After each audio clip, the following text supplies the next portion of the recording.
Halo, selamat siang. Jumpa lagi kita pada hari ini, kelas manajemen keperawatan, di mana pada topik hari ini kita akan berdiskusi atau mendengarkan materi tentang manajemen konflik.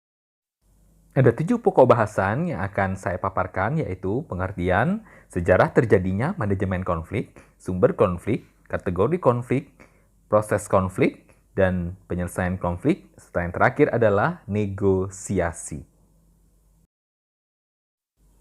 Ada beberapa pengertian konflik dalam manajemen.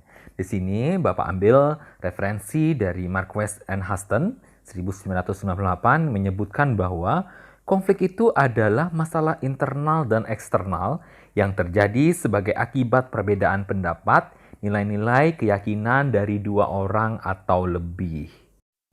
Sedangkan pengertian atau definisi lain disampaikan oleh Littlefield tahun 1995 yang menyebutkan bahwa konflik adalah suatu rangkaian tindakan yang dilakukan oleh dua orang atau kelompok yang berusaha menghalangi atau mencegah kepuasan dari pihak lawan.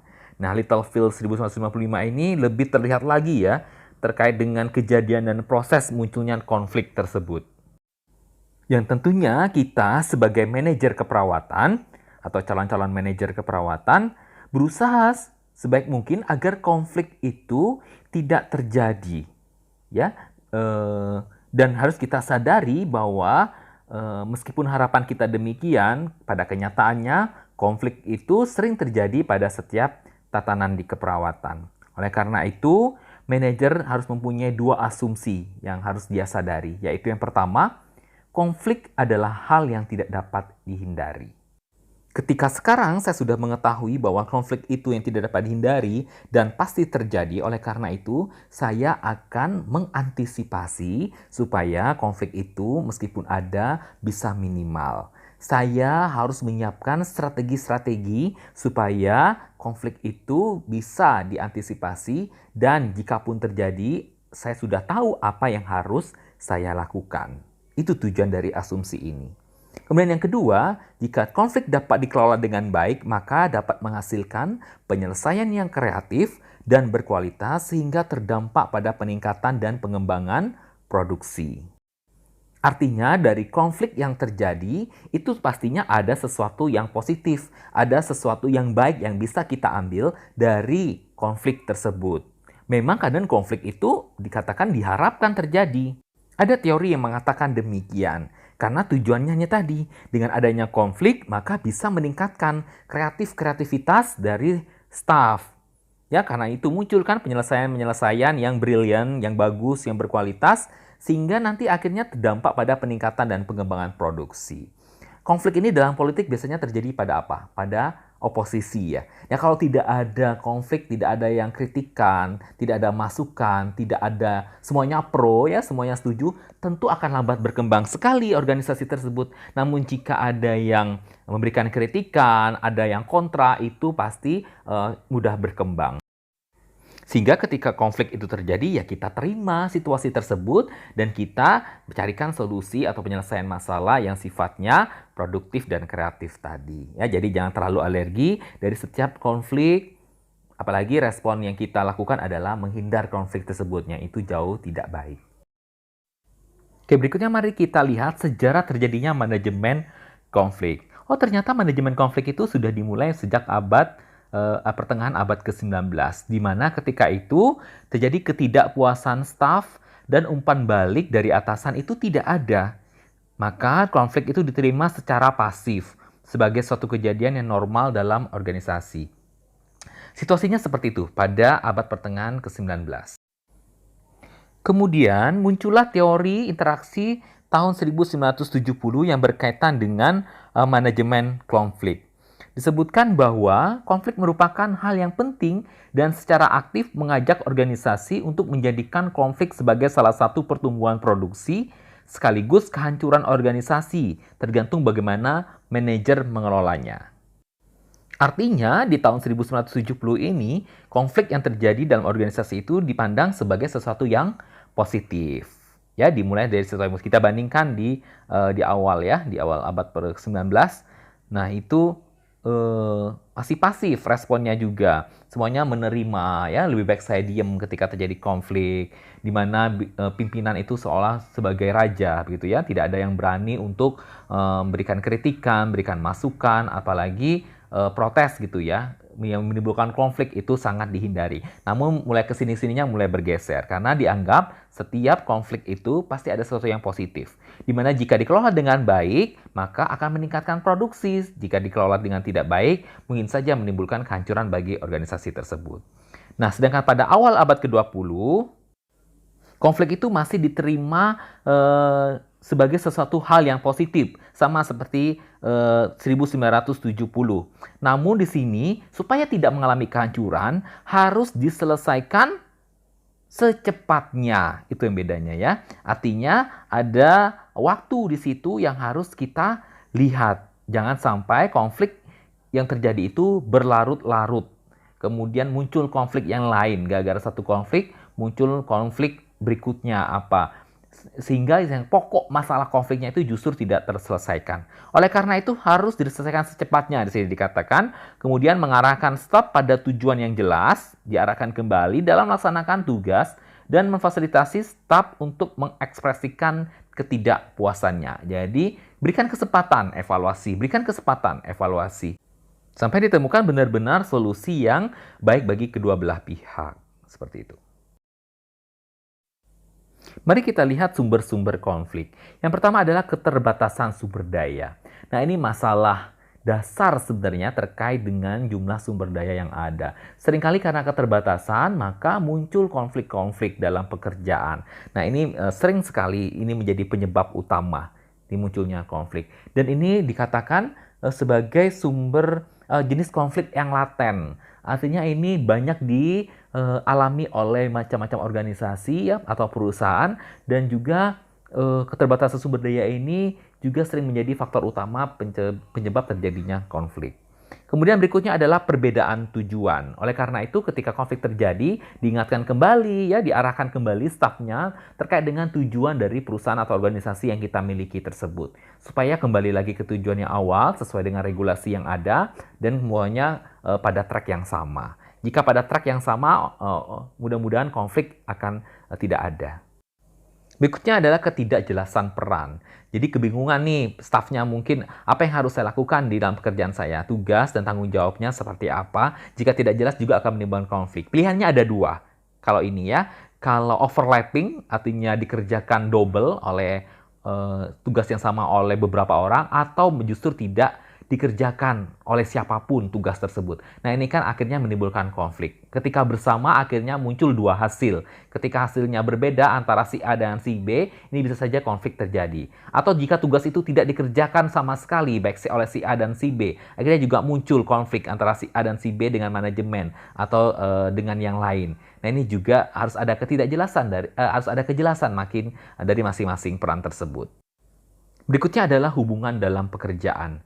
Baik, di awal Bapak pernah menyampaikan bahwa hubungan dalam pekerjaan itu sebaiknya sifatnya profesional. Konflik yang terjadi karena hubungan yang kita lakukan di tempat kerja itu lebih banyak sifatnya sosial. Yang ini harus dihindari. Ketika yang dibangun itu adalah hubungan profesional, maka yang kita diskusikan, perilaku, pikiran kita semuanya terkait dengan pekerjaan. Namun ketika yang kita bangun dalam 8 jam kita bekerja itu kebanyakan hubungan sosial, maka yang kita bangun itu adalah pikiran, perasaan, perilaku yang berhubungan dengan kehidupan pribadi dari masing-masing staf. Nah, ini akan menimbulkan konflik. Ya, cerita tentang keluarga terlalu banyak ya, tentang pribadi, masalah pribadi, tentang dirinya, tentang anaknya, yang akhirnya berkembang dan sering sekali ini terjadi ya. Konflik di tempat pekerjaan itu bukan tentang pekerjaan, tapi tentang hal-hal pribadi yang muncul. Sehingga akan mempengaruhi pada akhirnya di dalam pekerjaan. Akan mempengaruhi dari pertumbuhan perkembangan organisasi tersebut. Karena adanya konflik pribadi yang sebenarnya di luar dari pekerjaan. Oleh karena itu kembali lagi Bapak tegaskan bahwa sebaiknya hubungan yang dibangun itu adalah hubungan pekerjaan yang sifatnya profesional, bukan yang sosial. Yang kelima adalah perbedaan antar individu. Bicara tentang individu, tentu kita memiliki sifat, ya, sikap dan perilaku yang tentunya berbeda-beda. Nah, ini juga bisa mempengaruhi sebagai sumber konflik. Yang harus dimiliki apa untuk mencegahnya? Solusinya, artinya kemampuan adaptasi yang harus kita bangun. Ketika setiap staf itu mempunyai kemampuan adaptasi yang buruk atau yang kurang, sulit menyesuaikan diri dengan lingkungan pekerjaan, sulit mengikuti ritme dan alur regulasi yang ada di organisasi tersebut, akhirnya muncul konflik. Wah, kebiasaan di sini misalnya harus on time nih, jam 2 kurang 15 harus sudah datang ke tempat kerja. Sedangkan budaya dia mungkin yang lama adalah tidak seperti itu. Akhirnya menimbulkan konflik dengan teman satu dinasnya. Nah, ini kan sering terjadi. Belum ditambah dengan sifat-sifat bawaan atau kepribadian yang bersangkutan. Ya, contoh yang jujur itu kan kepribadian yang positif ya. Kemudian yang pekerja keras, kemudian yang orangnya komitmen, kemampuan penilaiannya bagus, pengambilan keputusannya bagus, itu kan bakat-bakat individu yang keterampilan yang dimiliki ya. Nah, itu ketika berhadapan dengan orang yang memiliki kemampuan yang berbeda, tentu akan menimbulkan ketidakenakan, ketidaknyamanan ya, konflik di situ ya, meskipun kecil. Sementara saya rajin orangnya tipenya, yang teman saya mungkin yang kurang rajin, itu akan sedikit menimbulkan konflik. Berikutnya adalah yang keenam adalah masalah organisasi. Jadi faktor-faktor internal yang ada organisasi tersebut, misalnya manajerialnya seperti apa, ya, dukungan kepada staf seperti apa, reward and punishment yang sudah kita pelajari kemarin, itu bagaimana di organisasi tersebut, yang jika tidak dilakukan dengan baik, punishment-nya lebih berat dibandingkan dengan reward-nya, itu akan menimbulkan konflik. Ketika ketidakadilan, ya, kebijaksanaan pemimpin, kebijakan-kebijakan yang diambil oleh pemimpin, yang mungkin ada yang tidak sesuai, ada yang sangat baik, itu bisa saja terjadi. Kemudian terkait dengan rotasi, mutasi, nah hal-hal seperti itu yang bisa muncul konflik di dalam organisasi jika itu tidak dilakukan dengan baik. Artinya muncul masalah organisasi tersebut. Kemudian yang ketujuh adalah masalah dalam komunikasi. Nah, ini juga sebenarnya masalah penting ya. Saya bisa katakan bahwa masalah komunikasi ini bisa ditempatkan saja sebenarnya sebagai sumber konflik yang pertama. Ini sering kali terjadi. Bagaimana cara kita berinteraksi ya, hubungan kita kalau dalam perawat itu pasien dengan pasien ya, perawat dengan pasien, perawat dengan perawat, sesama perawat, perawat dengan profesi lain, perawat dengan bidang yang lainnya, itu kan semuanya ada caranya kita berkomunikasi dengan masing-masing tersebut. Di dalam manajemen kemarin kita sudah belajar bagaimana cara kita berkomunikasi dengan profesi lain. Semuanya diatur melalui regulasi, misalnya dengan adanya aturan SBAR, tebak. Nah, itu kan untuk mencegah terjadinya konflik, tidak ada miss dalam komunikasi yang bisa menyebabkan konflik. Oh, tadi nggak dioper ini, padahal sesuai dengan panduan komunikasinya harus pakai SBAR misalnya ya, harus pakai tebak begitu ya. Jika kita menggunakan telepon, menelpon dokter atau menelpon teman kita dengan profesi yang sama untuk melaporkan tentang keadaan pasien, jika itu dilakukan pasti ada yang salah. Kalau ada yang salah akan menimbulkan konflik. Ya, bagaimana kita cara berkomunikasi dengan orang yang lebih tua di dalam organisasi kita ini juga harus kita pahami ya, kita menggunakan budaya-budaya yang nilai-nilai yang ada di dalam masyarakat kita seperti apa. Meskipun misalnya dengan staf, tapi staf itu adalah orang yang lebih tua dari kita, ya bagaimana cara kita menyampaikan komunikasinya dengan baik. Tentunya berbeda dengan staf yang usianya misalnya lebih muda, ya. Jadi penguasaan teknik komunikasi itu menjadi penting bagi seorang manajer keperawatan. Kategori konflik ada 3 macam, yaitu yang pertama konflik interpersonal, yaitu konflik yang terjadi pada individu sendiri. Misalnya tentang apa? Loyalitas terhadap profesi, itu kan munculnya dari dalam diri kita ya. Kita ini sifatnya orangnya loyal gak sih? Tipe orangnya gitu ya. Kemudian loyalitas terhadap pekerjaan, loyalitas terhadap pasien, ya, berhubungan dengan sifat, perilaku, dan kepribadian saya. Ini yang disebut dengan konflik intrapersonal. Kemudian konflik interpersonal yaitu konflik yang antara dua atau lebih orang di mana nilai, tujuan, dan keyakinan itu berbeda. Konflik ini terjadi karena interaksi yang konstan sehingga ditemukan perbedaan-perbedaan. Komunikasi yang interaksi yang konstan itu sering ketemu setiap hari. Ya, terlalu intens dengan satu karyawan dengan karyawan lain. Hubungannya terlalu dekat.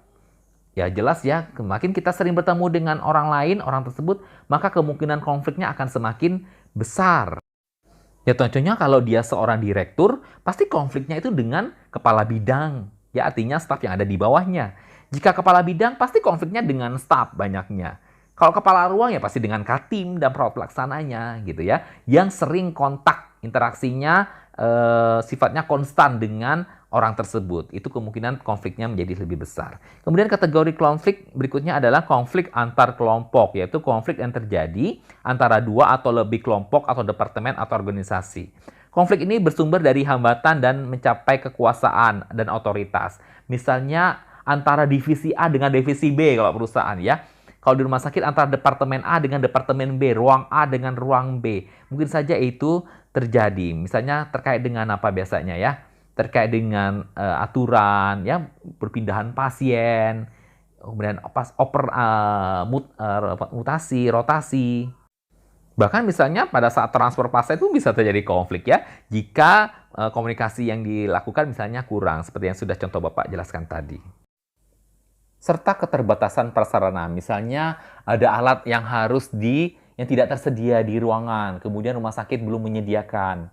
Kemudian misalnya ada alat yang rusak, alat pelayanan asuhannya, kemudian sehingga tidak bisa lakukan pelayanan kepada pasien. Nah, hal seperti ini juga bisa menimbulkan konflik antar departemen ya, antar ruang instalasi rawat inap dengan instalasi misalnya rumah tangga ya, penyedia atau perawatan sarana dan prasarana rumah sakit. Itu saja bisa terjadi konflik di situ.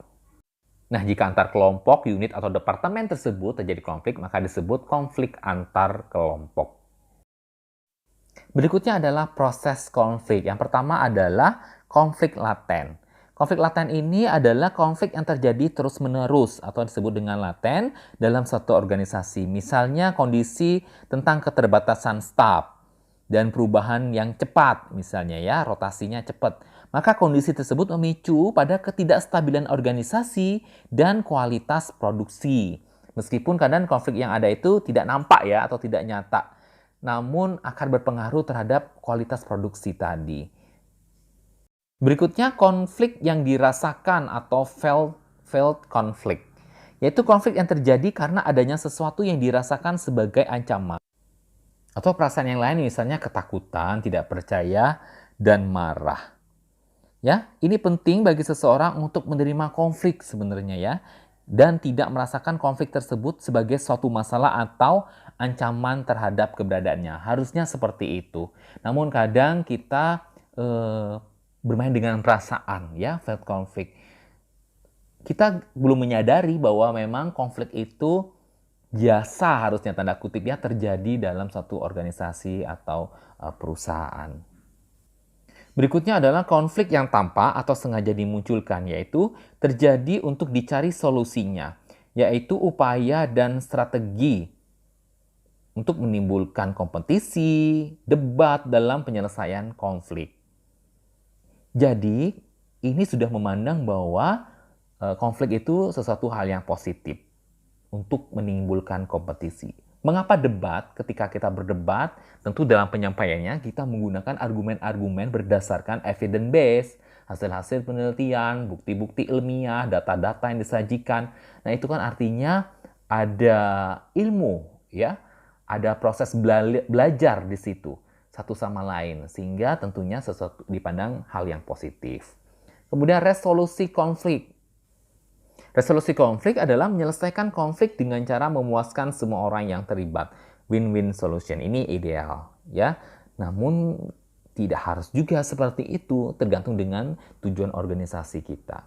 Konflik aftermath, yaitu terjadi karena tidak selesainya konflik yang pertama, sehingga masalah itu menjadi semakin besar. Oleh karena itu kembali lagi ke yang tadi, bahwa konflik itu harus diselesaikan secepatnya. Sehingga kita harus punya strategi-strategi bagaimana supaya konflik itu dapat diselesaikan. Karena apa? Kalau dibiarkan, masalahnya akan menjadi besar dan kita sulit. Ini pangkalnya ada di mana ya? Ya, sehingga kita kemarin sudah belajar audit ya. Kalau masalahnya muncul dan tidak langsung diselesaikan, maka RCA-nya, root cause analysis-nya, aksi kondisinya akan semakin panjang ya kan, karena akan banyak penyebab-penyebab yang muncul dari masalah yang kita alami tersebut karena tadi tidak diselesaikan saat konflik yang pertama. Bagaimana cara kita menyelesaikan konflik? Kita lihat ada 3 cara untuk menyelesaikan konflik, yaitu kita melakukan pengkajian, identifikasi, dan intervensi. Seperti apa? Mari kita lihat. Jadi yang pertama yang harus kita kaji adalah situasinya, kita analisa. Bagaimana cara kita menganalisa situasi? Yang pertama kita cari tahu dulu jenis konfliknya apa. Pilihannya apa tadi? Konflik intrapersonal kah, konflik interpersonal kah, atau konflik antar kelompok? Itu dulu yang harus kita tahu jenis konfliknya apa. Kemudian waktu yang diperlukan untuk penyelesaian, targetnya seperti apa. Ini harus yang kita kaji dulu. Oh, jika kasusnya seperti ini, maka secepatnya dalam hari ini juga harus segera kita mulai untuk penyelesaiannya. Kemudian contohnya seperti itu. Kemudian lakukan pengkajian dengan cara mengumpulkan data dan kita lakukan validasi. Validasi itu bertanya kepada yang bersangkutan terkait dengan kebenaran atau menceritakan peristiwa yang terjadi. Siapa yang terlibat dan apa peran masing-masing. Itu juga yang kita tanyakan. Kemudian kita analisa dan mematikan isu yang berkembang. Ya, dengan cara seperti apa? Kita menjelaskan prioritas masalah dan fenomena yang terjadi. Dari banyak yang sudah diidentifikasi, dari hal-hal yang sudah diceritakan sekian banyak mungkin konflik yang muncul saat itu penyebabnya apa, maka kita tentukan prioritas masalahnya. Hindari penyelesaian semua masalah dalam satu waktu. Makanya kita sudah punya ilmunya kemarin kan dengan membuat RCA. Nah, di situ di RCA kita sudah dibantu tuh bagaimana cara kita memfokuskan pada satu penyebab masalah utama, root-nya dari masalah tersebut itu apa, sehingga mudah untuk menyelesaikannya. Yang ketiga, menyusun tujuan. Tentukan tujuan spesifik yang akan dicapai. Baik, itulah langkah pertama untuk melakukan menyelesaikan konflik. Ya, berikutnya adalah setelah pengkajian kita melakukan identifikasi. Identifikasi dalam hal apa? Identifikasi tentang perasaan kita, perasaan saya seperti apa. Supaya apa? Supaya pada saat penyelesaiannya, respon marah, emosional, misalnya yang negatif sifatnya marah misalnya ya, itu tidak terjadi dan bisa kita hindari. Ya, dan ketika kita menangani konflik atau konflik itu terjadi, atau kita sendiri yang mengalami konflik, maka kita responnya tidak marah yang berlebihan atau tidak sedih yang berlebihan, menangis ya. Emosionalnya semua yang berlebihan itu menjadi tidak baik. Dengan cara seperti apa kalau kita sudah sadar, akhirnya kita sudah bisa tuh menata ucapan kita ya, mengatur kata-kata ingin saya ucapkan ini seperti apa, ekspresi saya nanti bagaimana, tindakan yang saya lakukan seperti apa, itu semuanya sudah bisa terkontrol dengan baik. Nah, selanjutnya adalah, langkah yang terakhir adalah intervensinya. Intervensi adalah kita sudah masuk ke dalam konflik tersebut dengan cara mengidentifikasi hasil yang positif yang akan terjadi. Jadi yang kita nilai itu dengan konflik yang terjadi ini apa ya hal positif yang bisa kita dapatkan untuk pertumbuhan dan perkembangan produksi atau organisasi kita. Kemudian kita seleksi metode dalam menyelesaikan konflik. Seleksi maksudnya metode yang ada di sini adalah strategi yang saya gunakan supaya hal positif tersebut bisa kita capai. Bagaimana strategi penyelesaian konflik? Ini strateginya. Ya, untuk menyelesaikan konflik, yang pertama bisa dengan kompromi dan negosiasi, yaitu strategi penyelesaian konflik di mana semua yang terlibat saling menyadari dan akhirnya sepakat pada keinginan bersama. Ini sifatnya biasanya disebut dengan lose-lose situation. Lose, kalah ya. Jadi semuanya itu kalah, bukan win-win solution, tapi lose-lose situation. Saling menyerah, mereka mengalah, akhirnya sepakat pada keinginan bersama. Berikutnya adalah kompetisi, yaitu menekankan hanya ada satu orang atau kelompok yang menang tanpa mempertimbangkan yang kalah. Akibat negatif dari strategi ini tentunya apa? Salah satu mungkin ada yang marah, putus asa, dan keinginan untuk perbaikan di masa mendatangnya mungkin akan menjadi kurang seperti itu. Berikutnya yang ketiga adalah akomodasi, yaitu berusaha mengakomodasi permasalahan dan memberi kesempatan pada orang lain untuk menang. Ya, ini salah ketik, bukan untuk memang, tapi untuk menang. Berikutnya adalah smoothing, yaitu penyelesaian konflik dengan cara mengurangi komponen emosional dalam konflik. Biasanya pada strategi ini, orang-orang yang terlibat dalam konflik berusaha mencapai kebersamaan daripada perbedaan dengan cara apa? Introspeksi diri. Nah, namun teknik ini hanya bisa digunakan untuk konflik-konflik yang sifatnya ringan, ya, sehingga otomatis jika ringan itu orang lebih mampu biasanya untuk mengontrol emosinya, perasaannya, dan ini sulit digunakan pada konflik-konflik yang besar.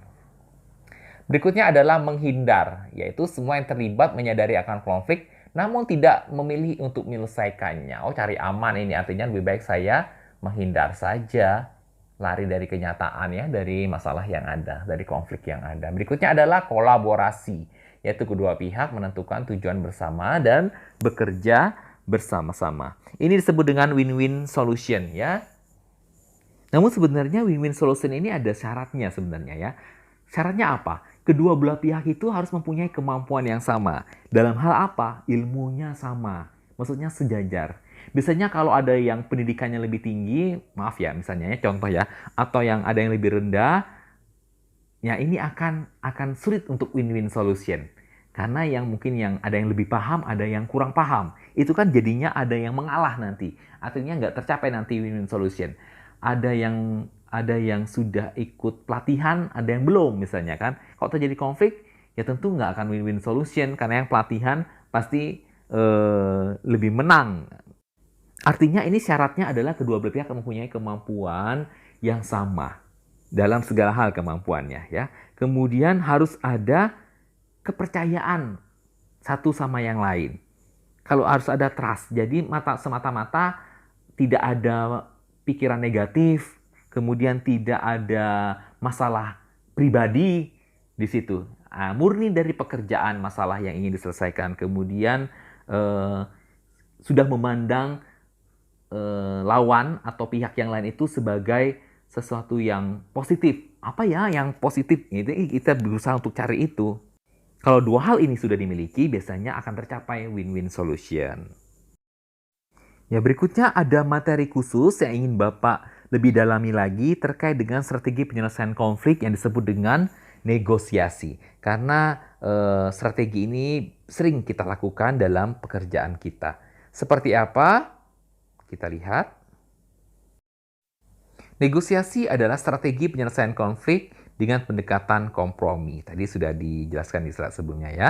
Selama negosiasi, berbagai pihak menyerah dan menekankan untuk mengakomodasikan perbedaan-perbedaan keduanya. Yang Bapak sebut tadi lose-lose situation.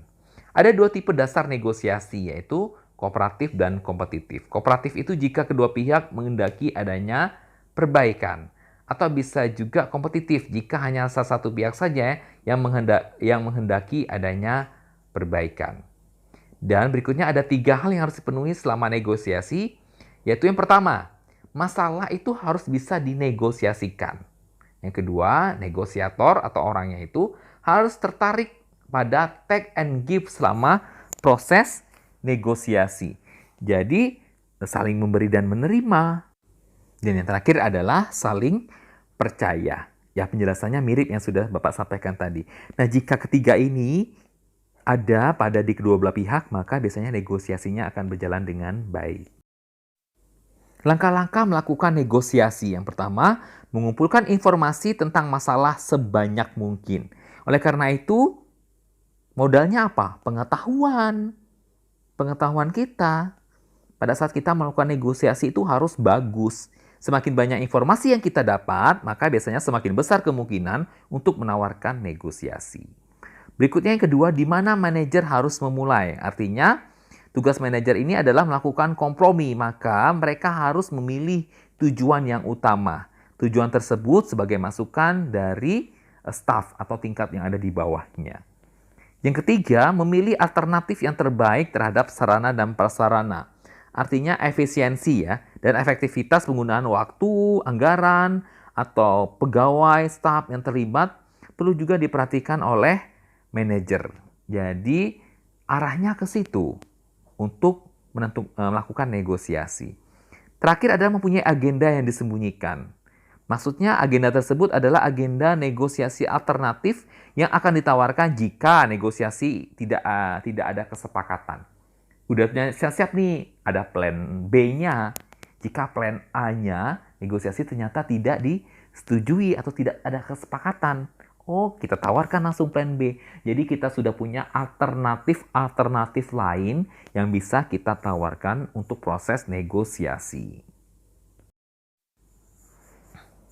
Kemampuan yang harus dimiliki oleh seorang negosiator adalah kemampuan komunikasi, yaitu kemampuan dalam melakukan persuasif ya, dan juga keasertifan kita dalam melakukan komunikasi. Caranya bagaimana? Yang pertama, pilih fakta-fakta yang rasional dan berdasarkan hasil penelitian. Jadi datanya itu bukan asumsi sifatnya, tapi benar-benar angka-angka, data-data, dan hasil penelitian misalnya. Itu yang kita gunakan. Bukti-bukti ilmiah. Dengarkan dengan seksama dan perhatikan respon nonverbal yang nampak. Kita lihat nonverbalnya, kita tetap perhatikan juga. Berpikirlah positif dan selalu terbuka untuk menerima semua alternatif informasi yang disampaikan. Yang keempat, upayakan memahami sudut pandang yang disampaikan lawan bicara, konsentrasi dan perhatikan, tidak hanya memberi persetujuan. Ya lihat dia berpikirnya dari sudut pandang yang sebelah mana, mungkin ada hal yang positif yang disampaikannya. Selalu fokus pada konflik yang terjadi, hindari masalah pribadi. Hindari menyalahkan orang lain atas konflik yang terjadi. Berikutnya yang ketujuh adalah jujur. Kemudian yang 8, usahakan bersikap bahwa Anda memerlukan penyelesaian yang terbaik. Berikutnya jangan langsung setuju pada solusi yang ditawarkan, tetapi berpikir, minta waktu untuk menjawabnya. Ya kalau kita misalnya belum mampu untuk memutuskan, menjawab pertanyaan, lebih baik kita minta waktu untuk berpikir dan menjawabnya. Jika kedua pihak menjadi marah dan lelah, ya istirahat dulu. Ya, nggak usah dipaksain dalam satu waktu harus selesai menyelesaikan konflik tersebut. Tanyakan dan dengarkan pendapat yang belum Anda pahami. Dan terakhir adalah bersabarlah. Ini semuanya dari Smeltzer tahun 1991 dalam buku Manajemen Keperawatan. Oke, selesai. Demikian kelas kita pada hari ini. Semoga materi tentang manajemen konflik yang Bapak jelaskan bisa bermanfaat bagi kalian dan bisa menambah ilmu kalian ya terkait dengan penyelesaian konflik yang ada di tempat kerja kalian masing-masing. Baik, sampai jumpa pada kelas minggu depan. Salam sehat dan sukses untuk kita semua.